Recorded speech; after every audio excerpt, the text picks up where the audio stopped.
नमस्कार साथियों, welcome to ज्ञान जोन। आज हम हल करने वाले हैं कक्षा 10 की प्रश्नावली 1.1 के क्वेश्चन नंबर 2, 4 और 5। इस वीडियो को देखने से पहले इसी प्रश्नावली का जो पहला वीडियो था, जिन लोगों ने वो वीडियो नहीं देखा है पहले वो उस वीडियो को देखें, उसके बाद इस वीडियो पे आए ताकि ये समझ में आएगा। तो शुरू करते हैं क्वेश्चन नंबर 2। ये तीनों ही क्वेश्चन सेम पैटर्न पे है और तीनों ही क्वेश्चन यूक्लिड विभाजन प्रमेयिका के ऊपर निर्भर है। तो पहले यूक्लिड विभाजन प्रमेयिका जो है वो आपको वीडियो नंबर 1 में जाकर के देखनी है। शुरू करते हैं क्वेश्चन नंबर 2। साथियों, ये है हमारा क्वेश्चन नंबर 2। दर्शाइए कि कोई भी धनात्मक विषम पूर्णांक 6q+1, 6q+3 या 6q+5 के रूप में होता है। यानी हम किसी धनात्मक पूर्णांक को लेकर के, धनात्मक विषम पूर्णांक को लेकर के यूक्लिड विभाजन प्रमेयिका के अनुसार अगर लिखें तो उसका हल 6q+1, 6q+3 या 6q+5 के रूप में होता है। पूरा प्रश्न किसके ऊपर बेस्ड है? यूक्लिड विभाजन प्रमेयिका के ऊपर ही बेस्ड है। तो पहले हम बिना सोचे एक बार यूक्लिड विभाजन प्रमेयिका लिख देते हैं ताकि आगे का सवाल समझने में आपको आसानी हो। तो यूक्लिड विभाजन प्रमेयिका क्या है कि दो धनात्मक पूर्णांक ए व बी दिए रहने पर ऐसी अद्वितीय पूर्ण संख्याएं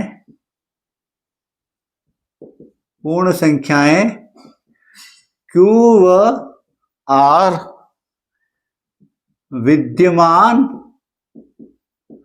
होगी कि A बराबर BQ+R, जहां R बड़ा या बराबर है 0 के और छोटा है B से। अब हमको क्या करना है? इसके ऊपर ध्यान देना कि हमको क्या करना है कि जिनको हमें इस प्रारूप में बताना है वो कौन है? धनात्मक विषम पूर्णांक। तो हम धनात्मक विषम पूर्णांक को क्या ले लेते हैं? A, क्योंकि इस प्रारूप में हमको इसको शो करना है कि हाँ ये इस प्रारूप में है। और इसकी तुलना हम इससे करते हैं। इसकी तुलना अगर इनसे करो, इनसे करो, इनसे करो, यानी ये जो धनात्मक विषम पूर्णांक है इसको हम क्या मान लेंगे? A। और फिर इसकी तुलना अगर इनसे करें हम तो B की जगह देखोगे तो समझ में आ जाएगा। B की जगह कितना आ रहा है? Q की जगह Q ही आ रहा है और B की जगह हमेशा कितना बताना हमको? 6। तो हम क्या करते हैं कि A को तो ये मान लेते हैं और B को 6 मान लेते हैं। ठीक है, तो शुरू करते हैं। A बराबर धनात्मक पूर्णांक व B बराबर 6 लेने पर।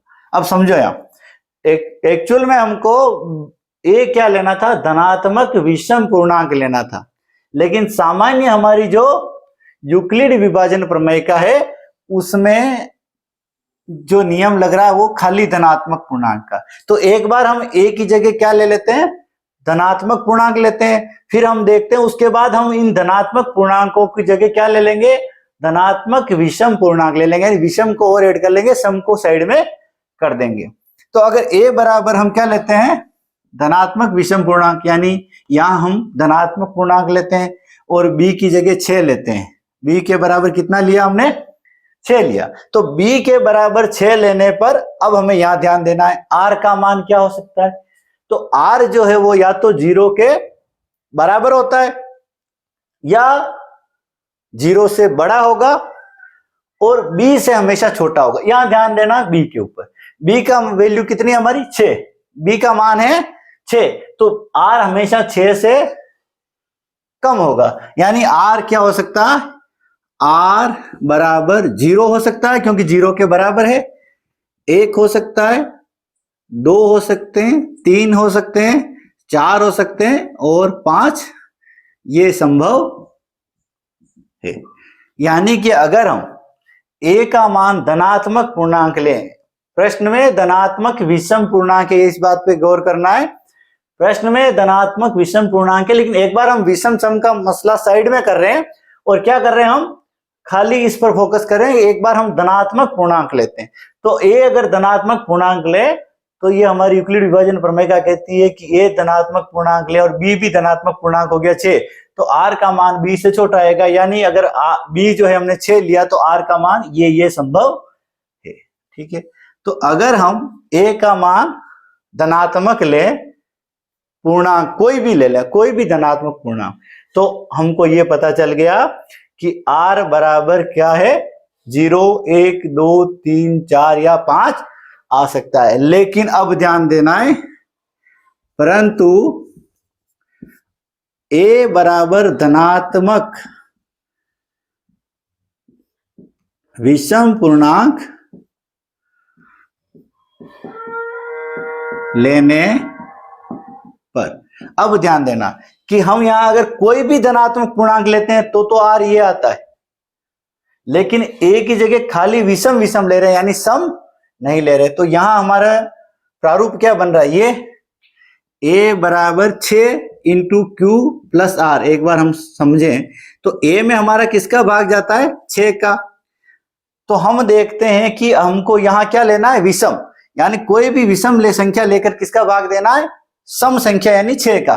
तो जैसे कोई भी विषम लेके उसमें सम का भाग दो, 6 सम है ना हमारे यहाँ, 6 सम है, तो कोई भी विषम संख्या लेकर के 6 का भाग लो। जैसे हमने एक विषम संख्या ली 7, 6 का भाग दिया तो शेषफल कितना आएगा, 1।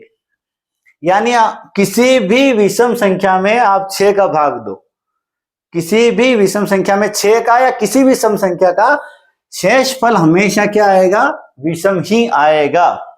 तो ठीक है, b बराबर हम कितना ले रहे हैं, 6, तो a बराबर धनात्मक, अब विषम ही लिया है। जब हम सभी ले रहे थे तो ये शेषफल आ रहे थे, लेकिन अब हमको क्या समझ में आ रहा है कि अगर a की जगह हम सम सम सब हटा दें और खाली क्या ले लें, खाली अगर a की जगह विषम ले, तो चूंकि विषम संख्याओं में 6 का भाग देने पे शेषफल सम नहीं आ सकता, किसी भी विषम संख्या में सम संख्या का भाग देने पर शेषफल जो है वो क्या, हमेशा विषम में सम का भाग देने पे विषम ही आता है। तो इसमें से भी क्या होगा कि हमारे जो विषम है वही संभव है, सम संख्या संभव नहीं है। क्यों, क्योंकि हमने a के सारे मान में से सम सम हटा दिए, सम हटा दिए तो शेषफल से भी सम हट जाएंगे, क्योंकि हम भाग दे रहे हैं सम संख्या का। यानी सम संख्या का विषम संख्या में, इसको हमने विषम कर दिया है और ये जो है वो सम है, तो सम संख्या का विषम संख्या में भाग देने पर सम नहीं आ सकता। इसलिए अब जो है वो हमारे मान में एक परिवर्तन आ जाएगा, और वो क्या होगा कि a बराबर विषम लेना। अब यहां और यहां में ये फर्क है कि हमने यहां सभी पूर्णांक थे और यहां विषम कर दिया, तो जैसे ही यहां विषम कर दिया तो r बराबर क्या संभव है, यहां लिख देंगे अपन, r बराबर 1, 3 या 5 संभव है। और इसके कोष्टक में यहां लिख देंगे, क्या लिखेंगे कि विषम में सम का भाग देने पर विषम में सम का भाग देने पर विषम शेषफल आता है। तो अब हमको यह समझ में आ गया कि अगर अपन a की जगह कोई भी संख्या ले, a की जगह कोई भी धनात्मक पूर्णांक लें तो हमारा r का मान 0, 1, 2, 3, 4, 5 आ सकता है। लेकिन हम सम नहीं ले और खाली विषम विषम ले तो r का मान 1, 3 या 5 ही आ सकता है, इसके अलावा नहीं आ सकता है। तो अब हम देखते हैं कि r के मान, इन मानों के लिए हमारी ये जो समीकरण है कैसे बैठती है। तो अब हम शुरू करते हैं यहां से, r बराबर 1 लेने पर, r बराबर 1 लेते हैं तो यूक्लिड विभाजन के प्रमेय का क्या कहती है कि p a बराबर b into Q plus r। तो a की जगह तो हमारे ये हो गए धनात्मक विषम पूर्णांक, b की जगह हमारे कितना है 6, q की जगह q ही रहेगा और r कितना हो गया 1। तो पहला उत्तर ये संभव है। ठीक है, अब इधर लेते हैं r बराबर 3 लेने पर, क्योंकि 3 ही शेषफल संभव है, 1 2 और 1 3 और 5। तो अब हमने 1 लिया तो ये हल आएगा, और r बराबर अब 3 लेने पर क्या होगा, r बराबर 3 लेने पर a बराबर b into Q plus r के रूप में लिखेंगे तो हल हो जाएगा b का मान 6, q की जगह q और ये हो जाएगा 3। तो दूसरा हल ये संभव है। ठीक है, और तीसरा r बराबर 5 लेने पर, r बराबर क्या ले लेते हैं हम 5 ले लेते हैं, और इसको भी लिखते हैं तो a बराबर b into Q plus r, ये हो जाएगा हमारा 6 इंटू क्यू प्लस 5। तो यानी हमारे 3 हल संभव है कि अगर हम a के बराबर ये, अतः a बराबर धनात्मक विषम पूर्णांक लेने पर, a बराबर अगर हम धनात्मक विषम पूर्णांक लेते हैं तो ये किस रूप में आता हल, ये लेने पर हल किस किस रूप में आ रहा है, 6q प्लस 1 या 6q प्लस 3 या 6q प्लस 5 के रूप में प्राप्त होता है। बहुत सारी जगह ऐसे भी समझाया जाएगा कि ये जो 1 2 3 4 5 ये सारी संख्याएं लेकर के भी कर सकते हो, लेकिन हर बार उसमें क्या होगा, इन तीनों संख्याएं जब आएगी तो तुम्हें 2 का भाग देकर ये बताना पड़ेगा कि ये सम है और ये विषम नहीं है, तो उससे सवाल बड़ा हो जाएगा, इससे डबल हो जाएगा। तो इससे बढ़िया ये कि हमने यहां ही ये सिद्ध कर दिया कि सम का भाग विषम में देने पर सम संख्या नहीं आती है, इसलिए इनको यहीं पर हमने रिजेक्ट कर दिया कि ये 3 शेषफल संभव नहीं है। अगर हम आगे करके फिर हर जगह अपन इसको नकारते तो हमारा सवाल लंबा हो जाता। तो इस प्रकार ये 3 हल हमको प्राप्त हुए। अब हम चलते हैं क्वेश्चन नंबर 4 के ऊपर। ये है आपका क्वेश्चन नंबर 4। यूक्लिड विभाजन प्रमेय का प्रयोग कर, किसका प्रयोग करना है हमको, यूक्लिड विभाजन प्रमेय का। हमने पहले से लिख दिए यूक्लिड विभाजन प्रमेय का, ताकि इसको देखकर आसानी से यहां से समझ सकें। क्या करना है, किसी धनात्मक पूर्णांक का वर्ग, हम सामान्यतया यूक्लिड विभाजन प्रमेय का में किसका प्रयोग करते हैं, धनात्मक पूर्णांक का, लेकिन यहां क्या करना है, धनात्मक पूर्णांकों का वर्ग करना है। ठीक है, तो हम क्या करेंगे, हम पहले तो लेंगे धनात्मक पूर्णांक और बाद में उसका क्या कर देंगे, वर्ग। ठीक है, हल जो है वो हमको आगे क्या लिखा, किसी पूर्णांक का m के लिए, पूर्णांक हम m जो है वो हमारा यहाँ क्या है, पूर्णांक है, और हल हमको किस रूप में आता है, 3m या 3m प्लस 1 के रूप में। तो m यहाँ पूर्णांक है, ये हमको वैसे पता है क्योंकि हम यहाँ q जो है वो पूर्णांक है, तो q को हल करके हम पूर्णांक ही निकलेगा। तो शुरू करते हैं हम। यहाँ ध्यान ये रखना है कंपेयर कि a की जगह तो हमको क्या लेना है, धनात्मक पूर्णांक। अब इसको कंपेयर इससे कर लो, इसको कंपेयर इससे करेंगे तो क्या आ जाएगा, देखो यहाँ b है, यहाँ 3 है और यहाँ भी 3 है, तो हम b का मान कितना लेंगे, b का मान लेंगे हम 3। तो a बराबर क्या लेते हैं हम, धनात्मक पूर्णांक, जो कि हम यूक्लिड विभाजन प्रमेय का में सामान्य रूप से लेते हैं। और b बराबर कितना लेना है, b बराबर 3 लेने पर r क्या आएगा, ये यहाँ दिमाग लगाना कि b अगर हम 3 ले रहे हैं, b कितना ले रहे हैं, 3, तो r जो है वो हमेशा b से छोटा आता है और 0 से बड़ा। तो यहां r आ जाएगा हमारा या तो 0, क्योंकि 0 से बड़ा या बराबर है तो 0 आ सकता है, 1 आ सकता है या 2 आ सकता है, 3 नहीं आ सकता है क्योंकि b से r छोटा है और b का मान 3 है और r छोटा है तो 3 नहीं हो सकता। ठीक है, आएगा। तो यहां r के 3 मान संभव है, 0, 1 या 2।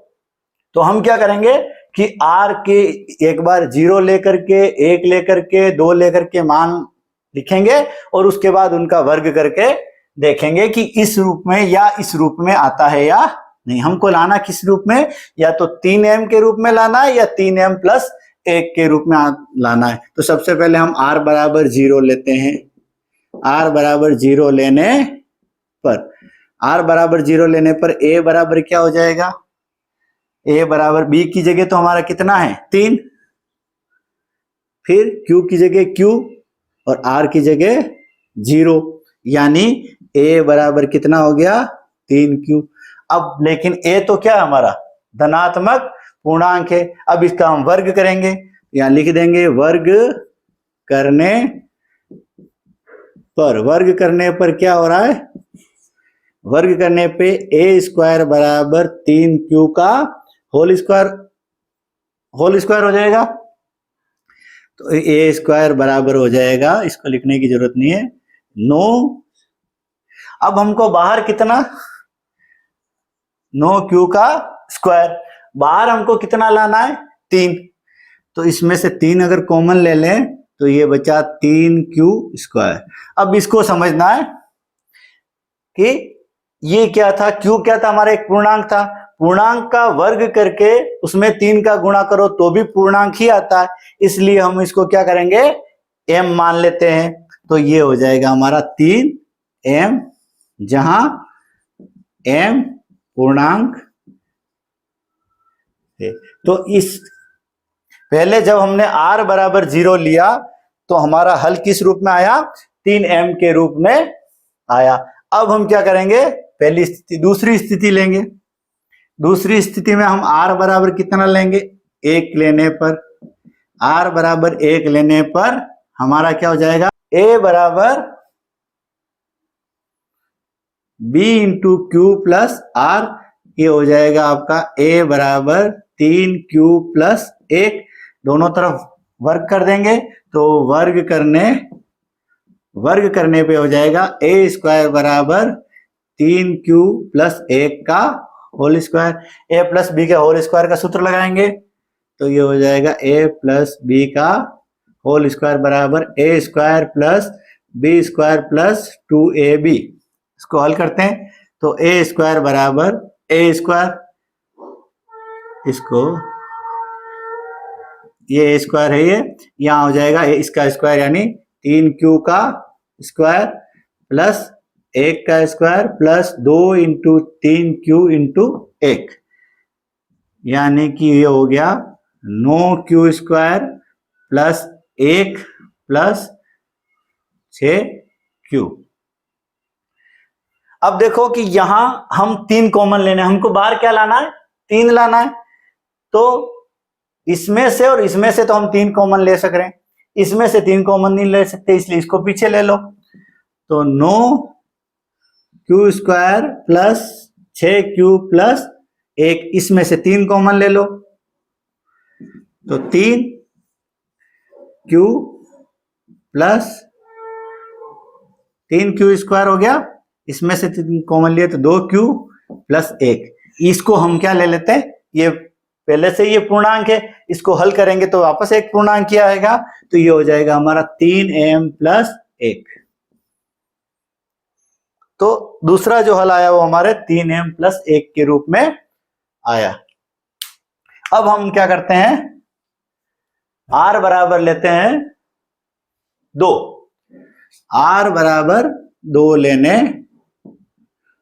पर, r बराबर 2 लेने पे a बराबर bq प्लस r, a बराबर हो गया आपके 3q प्लस 2।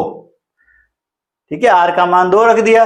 अब इसका वर्ग करेंगे तो वर्ग करने पर a स्क्वायर बराबर 3q प्लस 2 का होल स्क्वायर, यही सूत्र लगा देंगे, क्या हो जाएगा a प्लस बी का होल स्क्वायर बराबर A square plus B square plus 2ab ये लगाएंगे तो ए स्क्वायर बराबर हो गया 3q का स्क्वायर प्लस 2 का square plus 2 into 3q plus 3q into 2।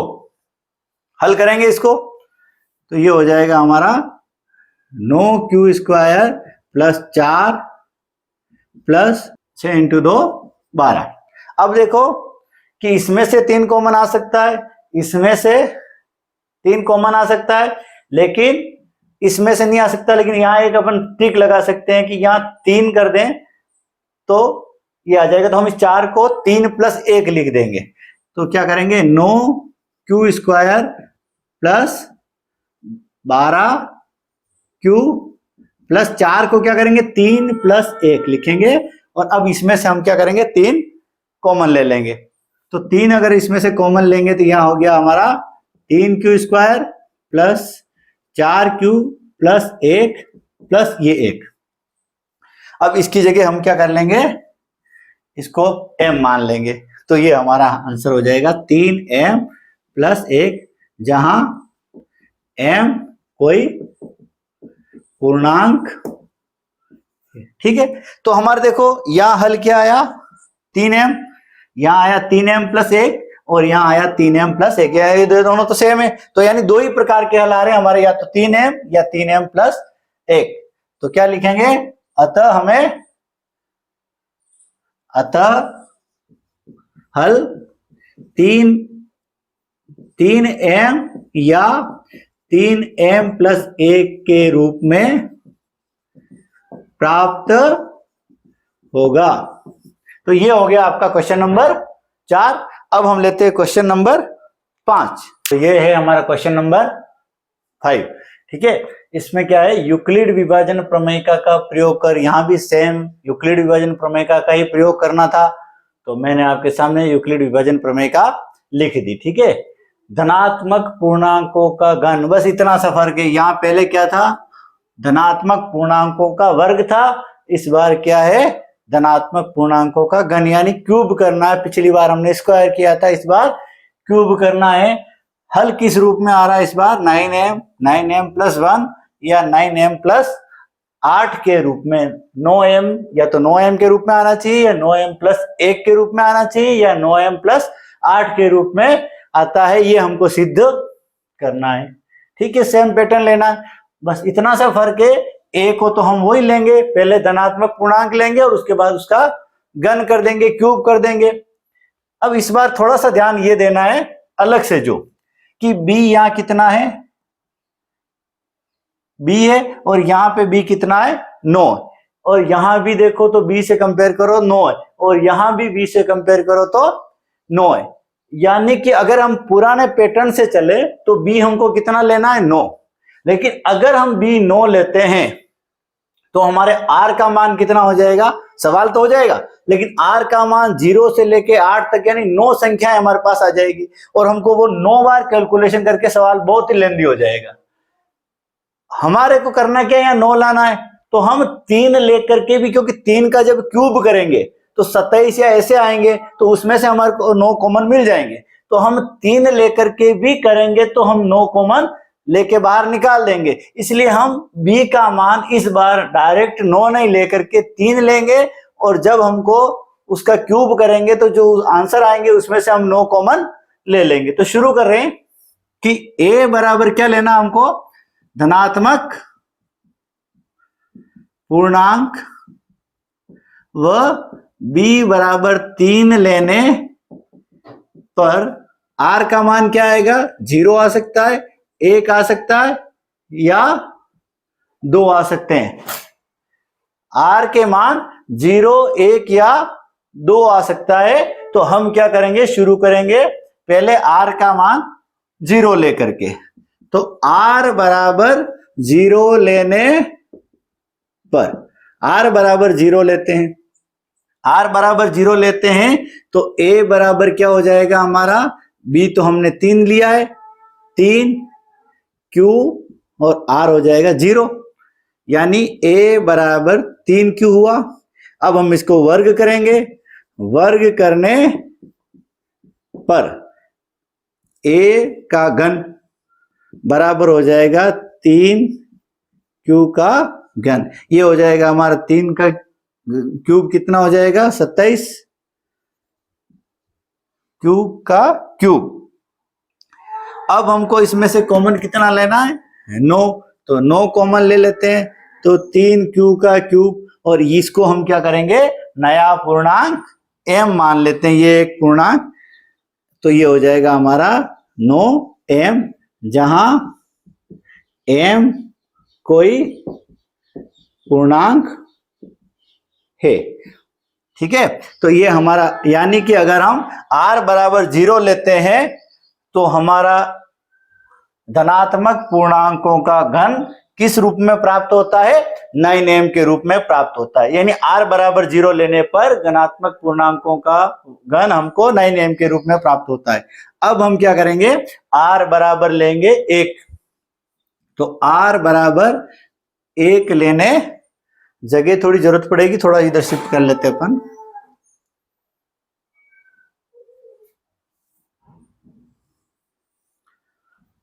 तो r बराबर 1 लेने पर, r बराबर 1 लेते हैं तो क्या हो जाएगा a बराबर 3q प्लस 1 हो जाएगा। अब हम इसका क्या करेंगे घन करेंगे, तो इसका सॉरी यहां वर्ग लिख दिया हमने, यहां हमको क्या करना है घन करना है, घात 3 ले रहे हैं, तो ये ठीक है। घन करने पर, घन करने पे दोनों पक्षों की घात हम 3 कर देंगे, तो a क्यूब बराबर 3q प्लस 1 की घात 3। अब हम यहाँ सूत्र लगाएंगे, कौन सा सूत्र, हम यहाँ a प्लस b का होल क्यूब, जो 9th क्लास का सूत्र है, हम लगाएंगे। तो हमारा यहाँ सूत्र लगा देते हैं,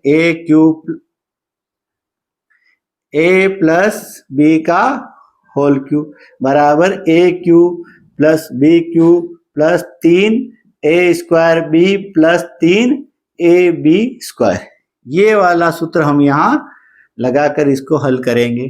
तो a की जगह हमारा है 3q और b की जगह है हमारा 1, तो हल करते हैं। a क्यूब बराबर हो जाएगा, यहाँ हो जाएगा 3 क्यूब का क्यूब, 3q का क्यूब यहाँ a की जगह आ गया, प्लस b क्यूब यानी 1 क्यूब प्लस 3 a स्क्वायर यानी 3 क्यूब का स्क्वायर इंटू b यानी 1 प्लस 3 a यानी 3q इंटू b का स्क्वायर यानी 1 का स्क्वायर।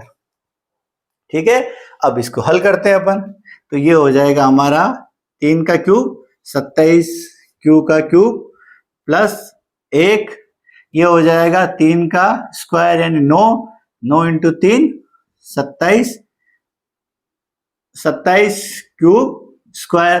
ठीक है, इसके बाद अब क्या करेंगे हम, प्लस ये 1 का square 1, 1 into 3q 3q, 3q into 3 9q। अब हमको क्या लेना है कॉमन, कितना लेना है हमको 9 कॉमन लेने। तो देखो इसमें से 9 कॉमन आ जाएंगे, इसमें से 9 कॉमन आ जाएंगे और इसमें से 9 कॉमन आ जाएंगे, एक में से नहीं आएंगे तो एक को हम पीछे लिख देंगे। तो ये हो गया हमारा 27 क्यू का cube plus 27 cube square plus 9 Q plus 1। अब इसमें से हम क्या लेंगे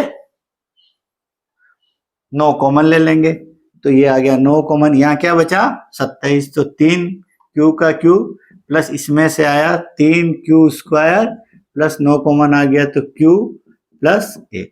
अब इसको हम क्या कर लेंगे पूर्णांक मान लेंगे, कोई अन्य जिसको हम नाम देंगे m, क्योंकि ये q अगर पूर्णांक है तो q के ही या तो गुणा हो रहा है या जोड़ हो रही है। तो किसी पूर्णांक की जोड़ और गुणा जब होता है तो कोई पूर्णांक ही आता है। तो ये q अगर पूर्णांक है तो इसका जो पूरा कैलकुलेशन है वो भी पूर्णांक ही आएगा और उसको हम क्या मान लेते हैं m। तो ये हो गया 9m प्लस 1, जहां m कोई पूर्णांक है। ठीक है, तो इस प्रकार जब हम r का मान 1 लेंगे तो हल आएगा धनात्मक पूर्णांकों का घन किस रूप में आएगा 9m प्लस 1 के रूप में आएगा। अब एक स्थिति बची है जब r का मान 2 हो, तो उस तीसरी स्थिति को भी हम कैलकुलेट कर लेते हैं। r बराबर r बराबर 2 लेने पर, r बराबर 2 लेते हैं तो a बराबर क्या हो जाएगा, a बराबर 3q प्लस 2। क्या करेंगे, दोनों पक्षों का घन करेंगे, तो घन करने